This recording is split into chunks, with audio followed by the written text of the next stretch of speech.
ఇప్పుడే జీ5 app download చేయండి. చూడండి మీ ఫేవరెట్ టీవీ షోస్ ఎప్పుడైనా ఎక్కడైనా. నిన్ను గట్టిగా హగ్ చేసుకుని పైకెత్తుకొని గిరగిరా తిప్పాలనిపించింది.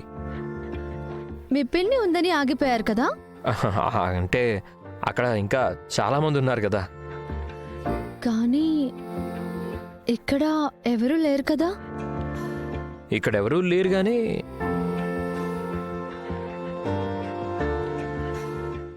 సీత,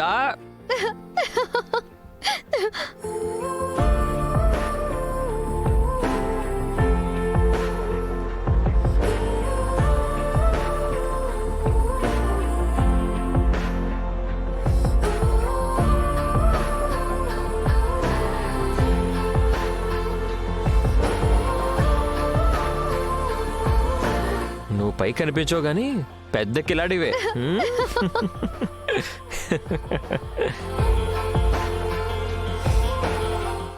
అయ్యో మామ, ఆపు మామ, కళ్ళు తిరుగుతున్నాయి, కింద పడిపోతాను. అయ్యో, నేనుండగా నిన్ను పండిస్తానా?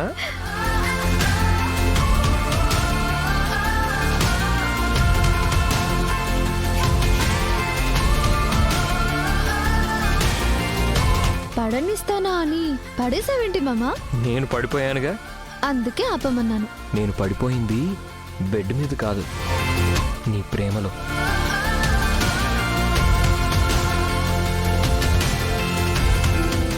అవును సీత, నువ్వు పెద్దగా చదువుకోలేదు కదా, నీకు అన్ని విషయాలు ఎలా తెలుసు?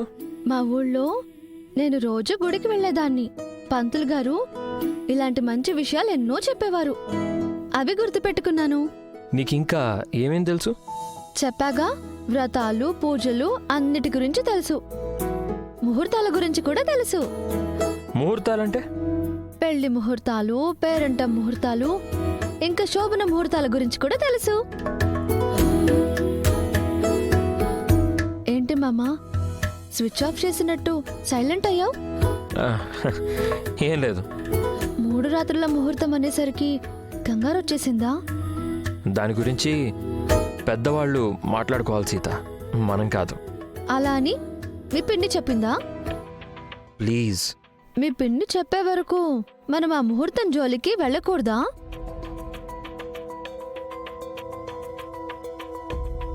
మన గురించి పిన్ ఆలోచిస్తుంది. మన గురించి మనం ఎప్పుడు ఆలోచిస్తాం? కొన్ని పెద్దవాళ్ళకే వదిలేయాలి సీత. కానీ మనం కూడా కొన్ని నిర్ణయాలు తీసుకోవాలి. పిన్ని చెప్పే వరకు మనం ఏ నిర్ణయమూ తీసుకోవద్దు. నీది గౌరవమా లేక ప్రేమా? పిన్నికి తెలియకుండా నేనేమి చేయను. కానీ నీకు తెలియకుండా మీ పిన్ని చాలా చేస్తుంది. ఇప్పుడు పిన్ని టాపిక్ వద్దు, ఈ హ్యాపీ మూమెంట్ని పాడు చేయొద్దు.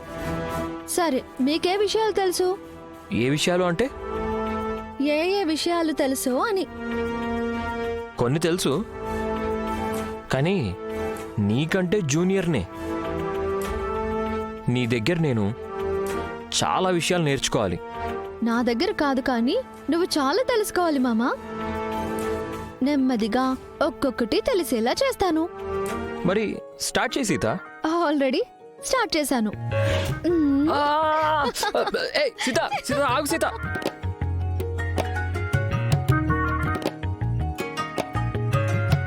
జీ5 యాప్ డౌన్లోడ్ చేసి అన్ని ఎపిసోడ్స్ పూర్తి ఉచితంగా చూడండి.